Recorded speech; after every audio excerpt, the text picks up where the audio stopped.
What's good, YouTube? Quinn Wade basketball analysis, and we gonna talk about Jamal Muddy, a guy that I told you guys with the what to expect when we was talking about the Denver Nuggets and what to expect from them.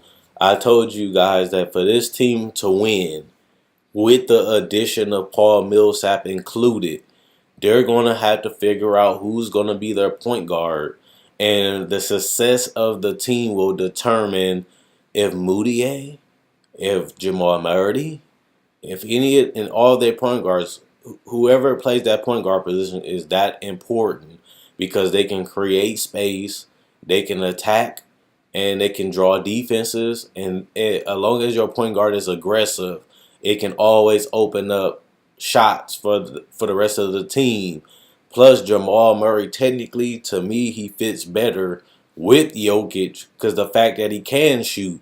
Jokic is a playmaking center, playmaking power forward who can post up. He needs people to be able to kick out just in case they try to trap him, double team him, or come behind him to strip him from the ball. Um, he needs floor spacing to bang in the post. Sometimes he shoot threes, of course. Sometimes he need the mid range. Sometimes he post up. But even if he's picking and rolling, it's still good to have that shooter in the corner, that shooter at the top of the key, just in case they collapse or try to trap you when you get the ball, when you dive into the rim or stopping for the stop and pop. It's always good to have that kick out. And Moutier is having a decent season. It do show you the business side of basketball because remember Moutier was supposed to be the franchise point guard after Ty Lawson. Ty Lawson still was playing at an all-star level went before he left Denver.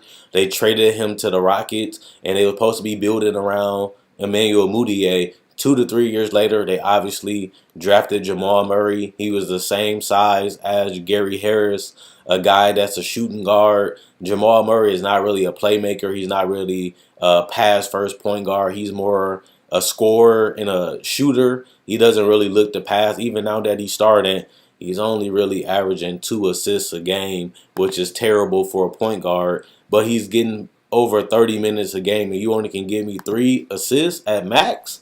That's kind of crazy, but Moutier obviously was the better playmaker and a better passer. We knew that going into the draft. And like I said, Jamal Murray plays almost the same way Gary Harris plays. He likes to get to the rim, finish. He's a solid finisher around the rim. He likes to knock down the three. If the three is open, he's going to take it. And that aggression is what you need to make the defense stay honest and make the defense stay true. And it's hard to game plan around that because he can make tough threes. And he showed last year as a rookie and this year as a sophomore that he can be a clutch player. He's not scared of the big moment. He's not scared to take the big shots.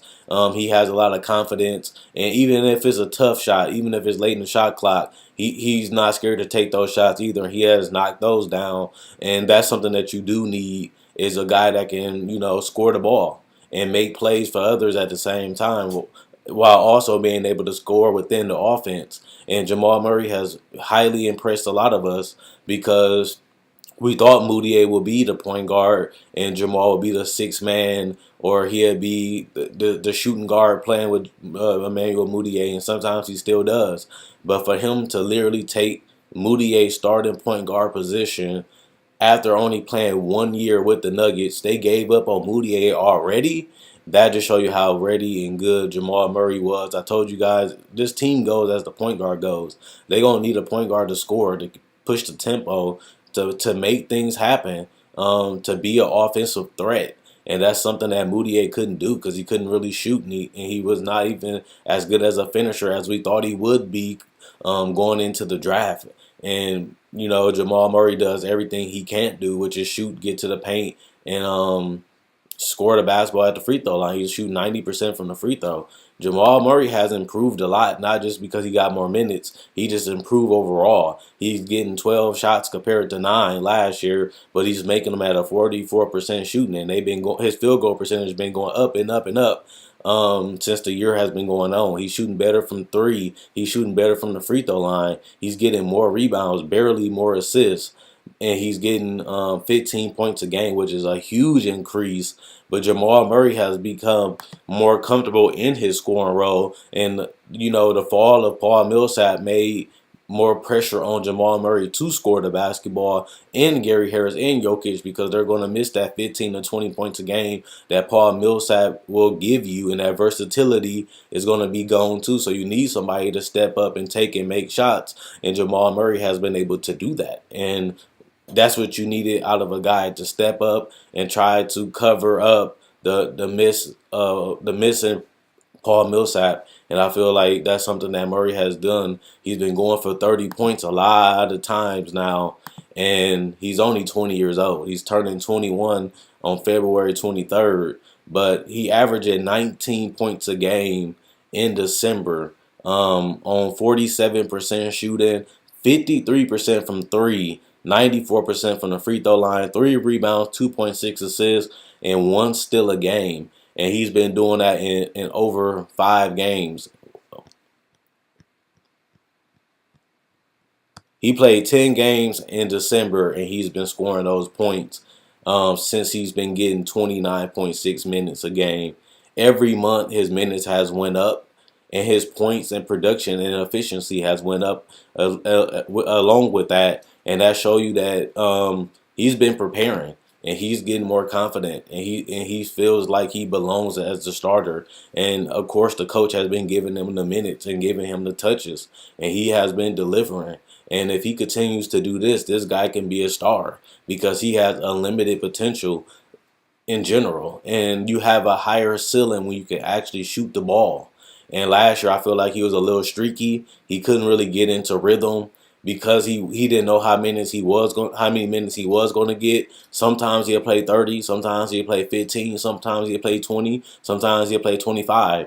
And it's hard to get in rhythm, especially when you're trying to learn and figure out your teammates because he's a rookie last year. It's hard to get in that rhythm. It's hard to find out how your players and your teammates play where you're not on the court with them, and even if you are, you might be on the court with a different unit. So if you're on the court with Jokic and Paul Millsap, it's totally different than being on the court with Jokic and Mason Plumlee or Miles Plumlee. That's something that's tough, especially when you're coming up in the league. You're trying to learn and you're trying to make an impact. And now that he's getting more minutes, he's learning the lineups. He's learning his teammates. He's learning how to score. He's learning where their spots are. He's learning what shots he can take. And he's starting to even make shots in general. No matter how the defense plays him, he's shooting that ball with confidence. If you give him a little space at the 3-point line, he's pulling it up, no hesitation, and that's the trust from the coach. The coach is allowing him to do that. Hey, if you got a wide open three, you got a little space, why not take it? I know you can shoot threes. You made it to the NBA because of your shooting ability. I'm going to allow you to play your game. I'm going to allow you to score the basketball, and that's what they needed when Paul Millsap went out. Somebody, like I said, to step up and do that. And Murray has been able to do it. But I was kind of shocked that it only took Jamal Murray 2 years to replace Moutier because Emmanuel Moutier, he only played, this is his 3rd year. After this year, he'd be his 3rd year. And he has been much of a bust. They took him at number 7, just like Jamal Murray. And they already have cut his minutes, cut his playing time. He hasn't started one season in general, and it seems like he's going to be heading out either this year or next year to get an opportunity to play for another team. And you got to credit Jamal Murray for busting his ass and working his ass off to get to that starting spot and show that he's willing to compete and play for that spot. And now the sky is the limit for him. How far can he take it? How many points can he score? Do you see Jamal Murray scoring 20 points a game? I can see that because, like I say, he averaging 19 points a game just in December. So I can see him averaging more points when he up his efficiency, when he improve his shot selection, when he gets more comfortable, and once he get used to the NBA grind and being a starter and learning how teams guard him, how they're going to play him, and he make adjustments and he reads the defense and thinks more about playing basketball than it being all in his head. And if he can do that, Jamal Murray has a high ceiling that he can be a 23, 25 point scorer easily. In this league, will he ever be a great defender? I don't think so because it's a lot of explosive, quick, fast point guards in the league. But all you can do is play with a lot of effort and try to at least guard them, and you will stay on the court because all we want is effort. And if you can give us effort and energy and show that you're trying, your coach not gonna be mad at you even if you get destroyed by Chris Paul, John Wall, Steph Curry, Russell Westbrook. All you can do is try and put effort there. And Denver has so far lived up to the hype.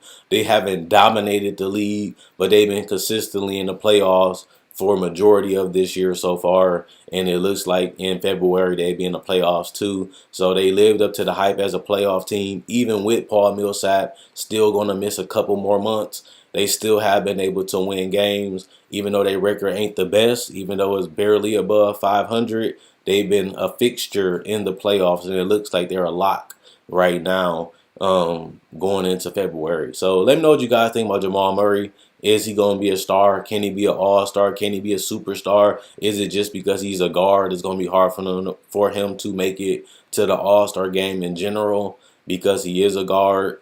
Do you think he can be a bust? Do you think it's just him getting more shots and he just knocking them down this month? Or you think he going to hit another wall and just start struggling like Ben Simmons? He was dominant the first couple months.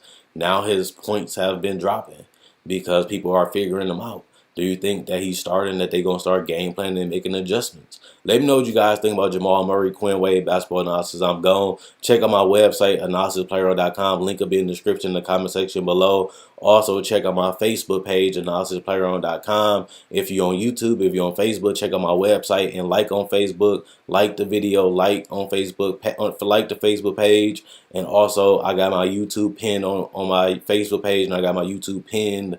My website pinned on my Facebook page too. And if you're on Twitter, click the link. It'll send you to the video. Like on YouTube, like on Facebook. Check out my website. It'll be in the description. And my YouTube is pinned on my Twitter. And my